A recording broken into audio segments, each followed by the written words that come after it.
The trade deadline is passed, and the Heat added another player on Thursday. But have the Heat actually improved? We'll break down the moves and what's next for Miami on today's episode of Locked On Heat.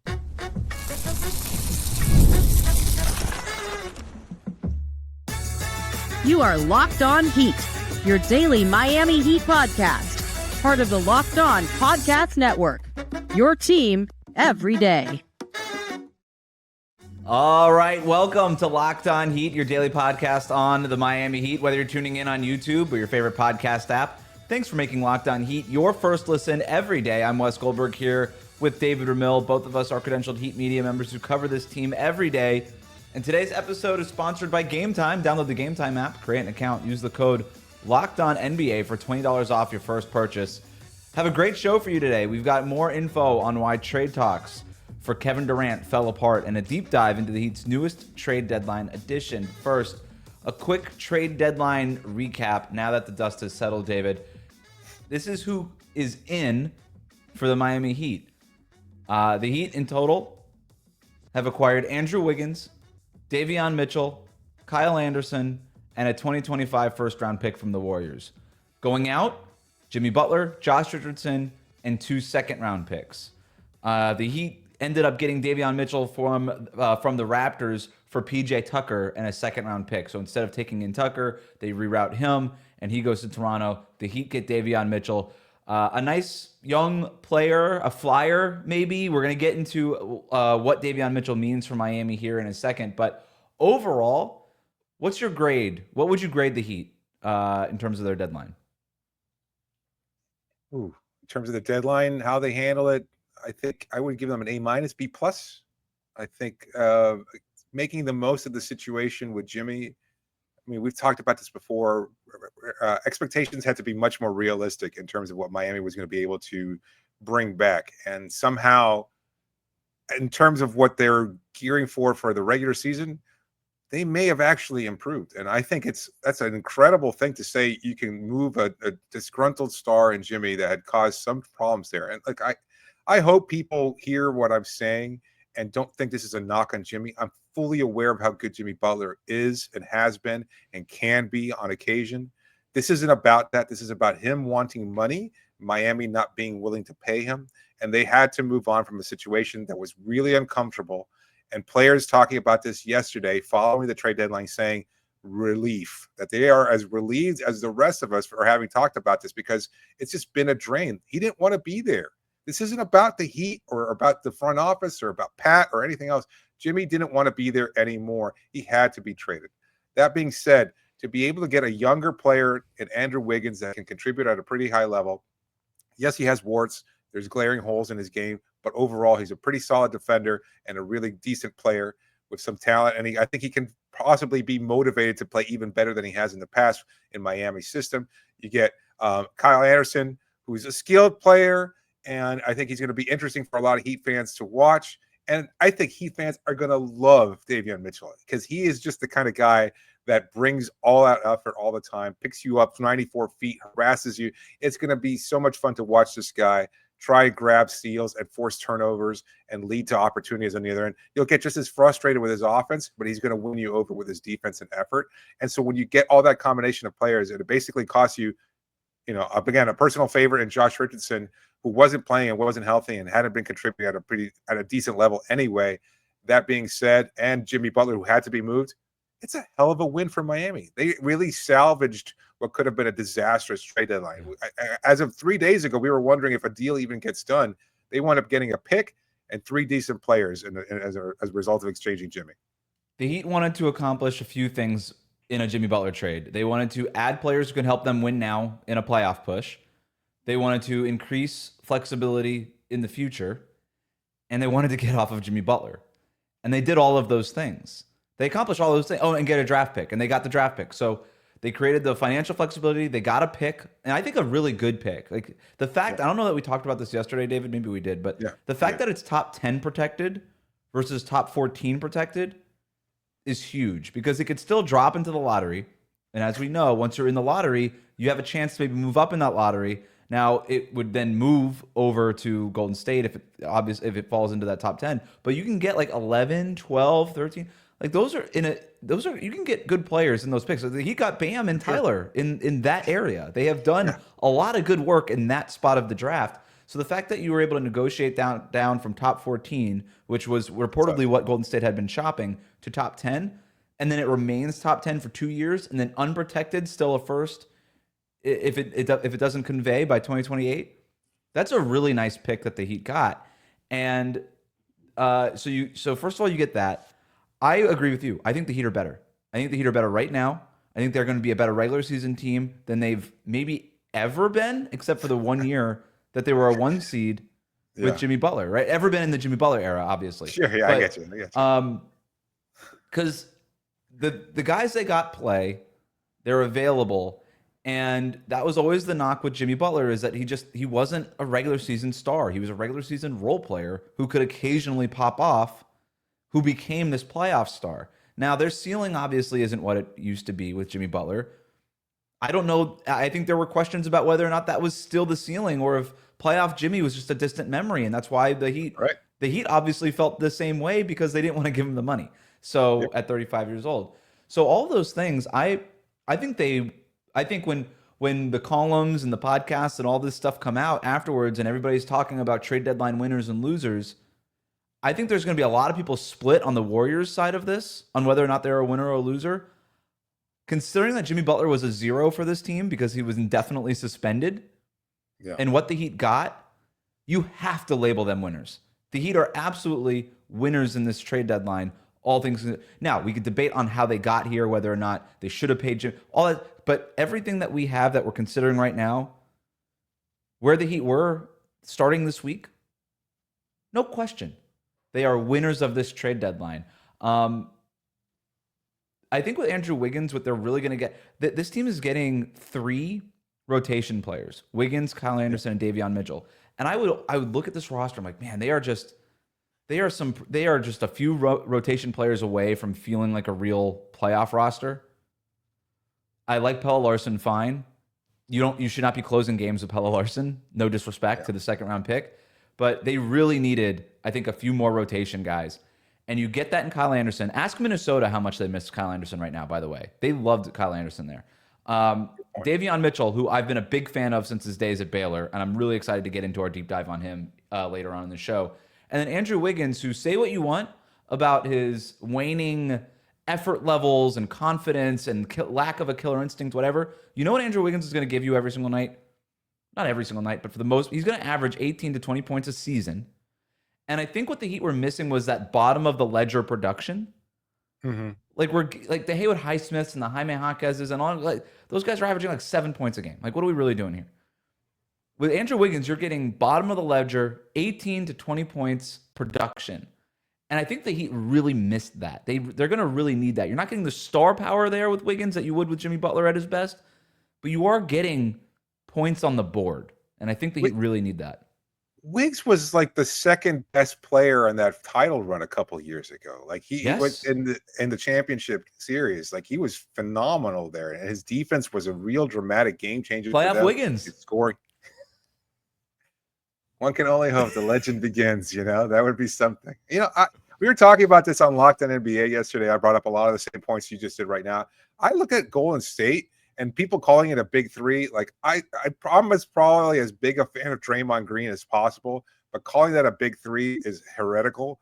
And on top of that, I have no faith that they're going to turn it around. Like they're not even in the play-in seating right now. Mm-hmm. Adding Jimmy Butler, I'm not sure he's going to help. Like not in the regular season. Well, exactly. I think they're still a 500 team. That's the whole thing, right? And you got to get into the playoffs to get playoff Jimmy, and right. That's not a guarantee. So I don't know. To be honest with you, I'm not really confident about this. I've been surprised by the reaction.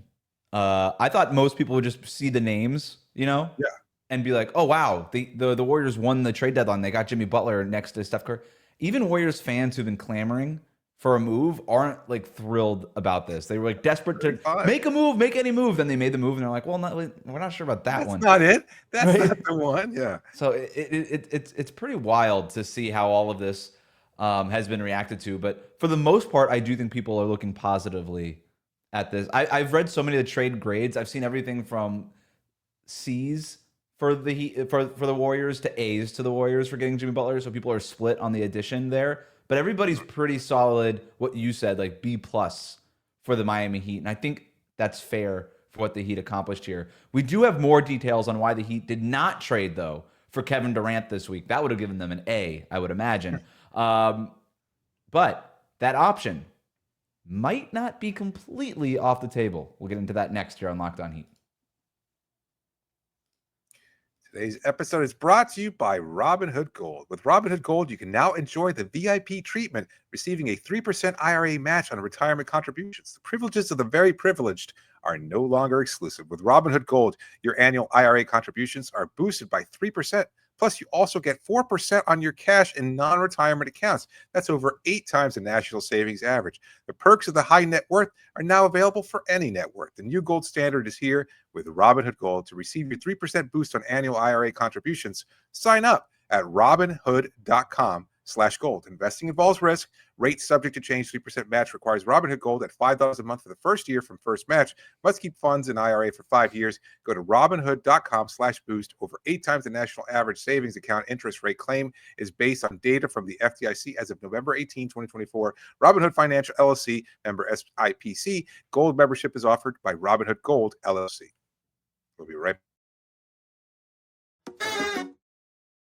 Thanks again for making Locked On Heat your first listen every day. Your favorite NBA team is a free daily newsletter. Introducing the Locked On Heat newsletter, one stop for ultimate Heat and league coverage with local analysis and amazing writing from Katie Heindel, Mike Shear, and Locked On fantasy basketball tips from Josh Lloyd. Sign up for free now at lockedondaily.com. Let's get into the Kevin Durant part of this. The Heat were linked to Kevin Durant before the deadline, and when it became clear that KD did not want to return to the Warriors, all hands were on deck in Miami to try to acquire him. As we reported ahead of the deadline, the Heat were trying to get Kevin Durant. They had conversations with the Suns, but according to Brian Windhorst, the Suns were asking for everything basically in return. Here's what Windhorst said on his podcast this morning. I think that the Suns' asking price was going to be pretty high for Durant, partially because of what they gave up to get him. And I think the reason that they were close on the three-way trade was that the Suns were going to be able to get Jimmy Butler plus, as I was calling it in my conversations today. It was going to be Jimmy Butler plus some other things from the Warriors to get Durant. If it was just the Heat negotiating directly with the Suns, you were looking at Jimmy Butler and not so much else. The Heat weren't really as motivated to offer that.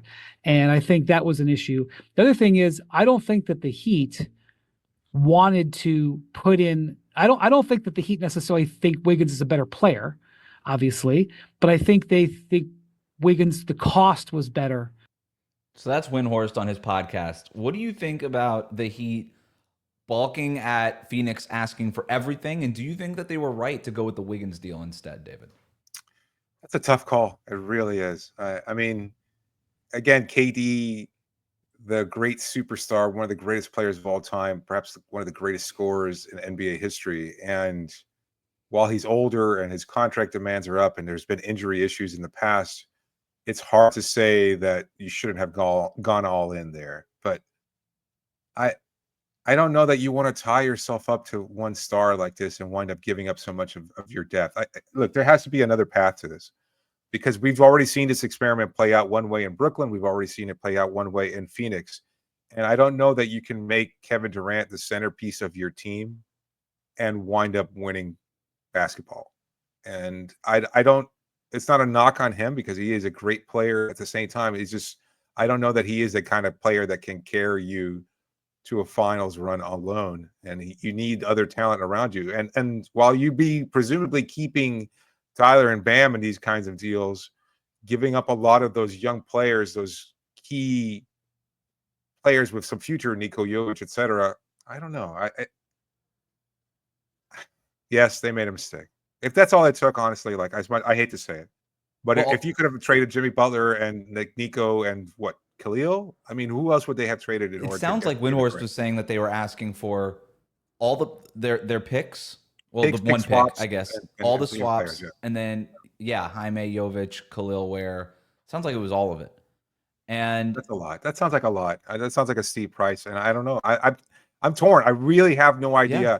whether or not it should have been a move that they should have considered more strongly. And I'm sure that they did. For the record, I'm 100% Sure, they sure. at least rented the conference room. Yeah. They were there for a little bit, and they kicked the marketing group out for a little bit. It's like it's our room now. Anyway, yeah, I'm pretty sure that they mulled it over and gave it some thought. It's just it seems like a lot, and I don't know. I think you want to position yourself, as you've said in the past, to be the team that attracts a superstar down the road because of our depth, because we have all these other players, whether it's in free agency or even as a trade destination. You want to be able to say we're missing one piece, and that piece is superstar X, and that could be you, not well. We traded away a lot of our players, and we're kind of confident that maybe we have a little bit of something here brewing. But you know what? It would be great if we could kind of build towards something even better. So I don't know. It's just. Well, to your point, I mean, you can't trade away all your depth. I think if it was a different world where you weren't dealing with all these aprons and all these things, maybe you just do it and then you build like you built the big three, and you just say, all right, we're going to sign Carlos Arroyo and Rashard Lewis but you can't do that anymore. And Pat Riley has talked about this. A team that never valued the draft, the Miami Heat, has now become a team that heavily values the draft. Don't get it twisted. This team values the draft in a real way because they know we can get players in here, develop them the way we want to develop them, and we have them under controlled contracts. And for 3 or 4 years, rookie contracts, which are cheap and valuable. And that's how you build depth in today's NBA. And if you just trade all that stuff away, you end up looking a lot like the Phoenix Suns, where they did trade all that stuff away to get Kevin Durant and Bradley Beal. And look at what they have. They have the talent. They don't have the depth. And I think that's what the Heat would be afraid of. I'm going to tell you exactly why they made the right move in not doing this Kevin Durant deal. You can't let Khalil, you can't part with Khalil Ware, Jaime, you can't part with all of it, all the picks, and just be bare in that sense and try to build a team around Kevin Durant, Tyler Hero, and Bam Adebayo. But more importantly, this is not over. The Heat are playing chess, not checkers, when it comes to Kevin Durant. Kevin Durant's going to look at the end. They can revisit this in the summer. That's when Kevin Durant's contract, or when he'll be up for a contract extension. And at that point, I think he's going to have to look around and say, is this really where I want to sign long-term and spend the last few years of my career? I can't imagine Kevin Durant signing up for more of the Phoenix Suns experience at this point. Look at this roster, man. Like, they traded Yusuf Nurkic and they got Cody Martin, and they had to attach a first-round pick to that to do it. And he's looking around, and Beal's got a no-trade clause, and clearly nobody wants him. And Kevin Durant, I think, would have been happy to have Jimmy Butler next to him, I would imagine. He's looking around this roster, and he's like, it's been nothing here. In Phoenix, they're going to be another, first-rounded out at best? Are they going to get swept again in the playoffs? Like, they are going to fall short again of what Kevin Durant's expectations are, and there are going to be plenty of teams, Miami, Memphis, Minnesota, evidently. There are going to be plenty of teams looking to call on Kevin Durant and say, we can offer you something better. And I think the only reason Kevin Durant isn't wearing a Miami Heat uniform tomorrow is because he did not request a trade. I think if he had requested a trade, you actually get that, you create leverage, and then Phoenix can't ask for everything. But he could do that this summer. And I do wonder after, he didn't request a trade and the Suns still shopped him. The Suns took calls on Kevin Durant. He was in trade talks. How does Kevin Durant feel about that? Right? Not happy. Not happy at all. I think the Heat are playing chess, not checkers. They're waiting to in the summer where it doesn't cost all of this stuff. And where Kevin Durant does say, get me to Miami. They've been circling each other for a long time. 2016, when he was a free agent. He named Phoenix and Miami when he was leaving Brooklyn. There was this opportunity now. I think there were talks. I know there were talks.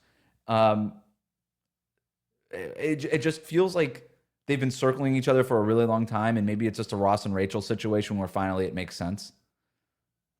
Maybe this summer. I can't believe you dropped a reference like that. That's a little dated. Friends? Yeah. Terrible TV show, but anyway. Whoa, hot take. I did not expect that.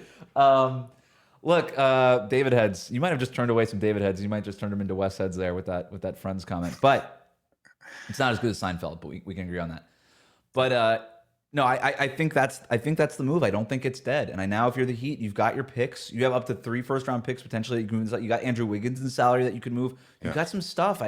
I think this is still an option on the table, and I think Miami is aware of that. It doesn't mean that is the end-all, be-all goal, but it's not off the table. That's the point that I'm trying to make. Yeah, the Suns might not even make the playoffs. Like we just talked about this with the Warriors side of it. I mean, right now they're in the 10th spot right now, and somebody, either Steph Curry, Victor Wembanyama, or Kevin Durant, is probably going to be on the outside looking in on the playoff sun, or and that's that's a lot to deal with there. And so if you're Kevin Durant and you're not even making the playoffs after everything that you've been through this year, and this idea that you're going to have a super team and everything else, not great. Mm-hmm. I wouldn't be surprised to see him ask out, because he's asked out of better situations, and I think this is. I don't know. At this point, you could probably get him for less, certainly. And if that's the case, then Miami was smart in not throwing everything at him. Yeah. You just need him to request the trade, because then he has the leverage. I got 1 year left. I'm not signing here, or here. I want to go here, just like De'Aaron Fox did. San Antonio got De'Aaron Fox for nothing. That's how that works, right? It's very interesting. So we're not trying to traffic and hope and all that stuff, but I'm telling you, like, this is the way things work, man. Davion Mitchell, the other guy that the Heat added, he's a perfect fit for Heat culture, like you said earlier, David. He reminds me of a couple of guys who have had a lot of success in Miami's system. I think we have proof that guys like Davion Mitchell, even though they've not necessarily worked in previous stops, work in Miami. We're going to get into that. Plus, we get into some buyout candidates for the Miami Heat after this. Today's episode is brought to you by Gametime. Are you looking for tickets to your next big event, whether it's a concert, comedy show, maybe a game of some kind? Finding the right ticket at the right price can be a headache. And with Gametime Picks, it's never been easier. Let me tell you how it works. With Gametime Picks, the app does all the work for you. It curates the best deals, so you don't have to waste time searching through endless ticket listings. You want to get your tickets and you want to know what the best deal is? Gametime has you covered. The deals make it super simple to find great tickets at a great price. No more sifting through thousands of options.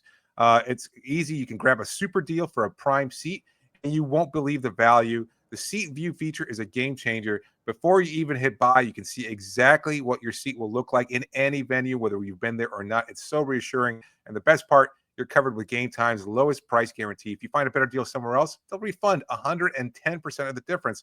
Plus, your tickets are guaranteed to be delivered on time with easy cancellation options if something comes up. So take the guesswork out of buying tickets with Gametime.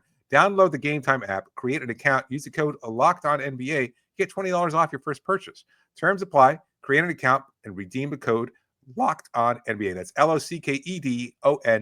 You get $20 off. Download Gametime today. Last minute tickets, lowest price guaranteed. We'll be right back. Thanks again for making Locked On Heat your first listen every day. The best way to support the show, like and subscribe on YouTube. Follow us on your favorite podcast app. Deep dive on Davion Mitchell. A lot of people might not know who this guy is. 9th pick overall in the 2021 draft out of Baylor. Had a lot of collegiate success there. He's 26 years old right now. His nickname, David, is Off Night, because when you're guarded by him, you're going to have an off night. It's a great nickname. I love it. That's what he does. That's the calling card. This guy is an awesome perimeter defender, and he feels like a Heat guy. I got this graphic from the B-Ball Index, tweeted out top 10 in perimeter isolation defense. They've got Davion Mitchell this year, number 4, behind Lou Dort, Dyson Daniels. Like, Davion Mitchell's in that conversation. And by the way, they also have Andrew Wiggins at number 8. So the Heat at this deadline got 2 of the top 8 perimeter isolation defenders. In other words, they got 2 really good defenders in Wiggins and Davion Mitchell. Hard to trade Jimmy Butler and get better on defense. I think that's what the Heat did. They just got 2 where before the deadline and with Jimmy Butler being a 0, I think they had 2 good defenders on the roster in Haywood Highsmith and Bam Adebayo. You could argue they've doubled that now by adding Wiggins and Mitchell here. I love the fit. I know you're excited about it, but I think, again, I think Heat fans are going to love having this guy in this roster, because you're going to see the effort. You're going to see the intensity. He is a really good player in terms of what he brings defensively. Obviously, he's going to struggle offensively on occasion, but his effort can't be questioned. He's going to be just a guy who's going to make things difficult for everybody. You're going to love that tenacity. And with Miami shifting into this more kind of turnover prone defense, or where they want to force more turnovers and force more steals. I think having him as the head of attack, like the point of attack defender, I can't recall the last time they've had a point of attack defender this good. I mean, at the guard position, Drew Smith certainly filled the bill for a short while, and unfortunately, his year was cut short just when he was being a hell of an impact player. That might technically be it, but for like a yeah, sustained but amount before of time, that, Dwayne? yeah, Goran Dragic. I mean, they had him for such a long time. Kyle Lowry was solid, but his For a defense year. had waned by the time he joined here. And Yeah, he was different, right? He wasn't forcing he's not turnovers. ball He was hawking. right. He Yeah, was just he's so stout. parking You're not getting past me. Right, and parking D-Wade. himself. Yeah, Or parking Jimmy himself when Jimmy was guarding guards, like he was sort of like that, but that guard wasn't his natural position, I guess, is more like Dwayne Wade was that last time they've had a guy like Mario Chalmers. He had a couple of years. Dwayne Wade a long time ago too, like maybe Mm-hmm. 2010 through 2012, etc. But it's been a while. Well, you mentioned the Drew Smith part there. Yeah, and I know that there's concerns about Davion Mitchell's shooting and offensive stuff and things like that. I actually. I messaged a few people who work in the Toronto market and who cover the Raptors for just sort of a quick scouting report on Davion Mitchell. And this is Esfandiar Barani, who covers the Raptors for The Athletic, who did I tweeted it out also, did a really nice video breakdown on Davion Mitchell, which I suggest go to my Twitter account. I retweeted it. Go find that. But here's what he said. Davion Mitchell found his groove in Toronto as a steady backup point guard who provided exactly what he was asked to, defense. The Raptors were nearly 5 points per 100 possessions better on that end with Mitchell on the floor, the second best mark on the team. And when he stepped in as a starter for them in January, they won 6 of their 7 games and became one of the best defenses in the NBA. While Mitchell's game on the offensive end leaves a lot to be desired, he was aggressive at getting to the basket, shot 36% from 3 on low volume. You shouldn't ask too much of him on that end, but defensively, he's as good as they come at the point of attack. I love that scouting report. I think the Heat needed that. They've had success with guys limited offensively, like Drew Smith, Gabe Vincent. Those guys unlocked a lot of Miami's best lineups. Davion Mitchell has that ability, plus lottery pick level upside. This guy was the 9th pick in the draft a few years ago. He's way more athletic and strong than those guys are. Yeah. And there's so much untapped potential, I think, with Mitchell. And the Heat have, like I said, made the most out of guys like that and have actually thrived with guys like that. They've also taken guys with quote-unquote broken jumpers and turned them into good shooters. Like, that's sort of what the Heat do with their developmental. Caleb Martin's a great example of this. And so I'm really excited to see what they can do with a guy like Davion Mitchell, because you saw what they did with Gabe Vincent and Drew Smith. Davion Mitchell is already there as a player, but has the upside to be even better. I think this is really interesting. And you mentioned the on-ball defense. With Miami playing Khalil Ware and drop now, you need a guy at the point of attack who can fight over those screens and funnel those guys to Ware at the basket. Tyler Hero's not doing that. Terry Rozier's not doing that consistently. Duncan Robinson's not doing that. Davion Mitchell does that. The way he fights over screens is elite. Like, he just uses those strong arms to just push guys out of the way. I think him and Ware, I'm so excited to see them on the court together. It's a new era of Heat basketball, and it's not a bad place to be. If you're going to find some solace moving past Jimmy Butler, I really, this is more Heat basketball than you've seen in a long time as far as what the regular season could be. We've seen the Heat play their style, whatever that might be or however you maybe define it, in the playoffs. But during the regular season, it hasn't been too often. And now you've got a shot blocker. You've got elite defense in Bam Adebayo. You've got defensive players in Wiggins and Mitchell. You've got shooting. You've got, you've got ball handling. Like, I know there's still, and what you might expect as the ball handler, a typical ball handler or point guard, missing in terms of what that role on the roster.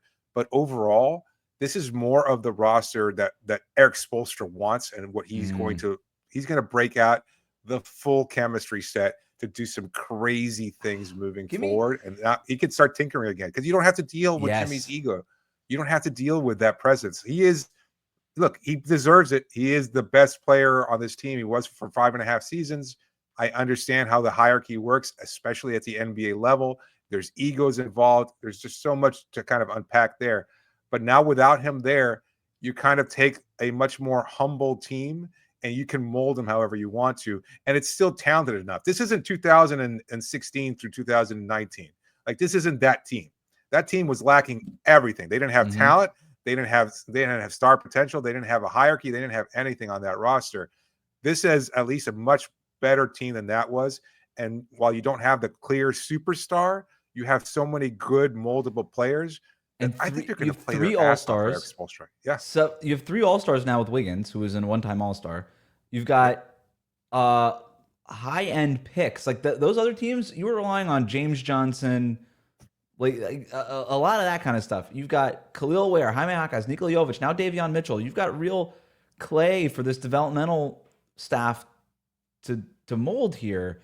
Yeah. I love how you said that too. Like this is Miami doubling down on defense. This is a good. This defense has been held together with duct tape and Eric Spoelstra's coaching and a lot of smoke and mirrors for a long time.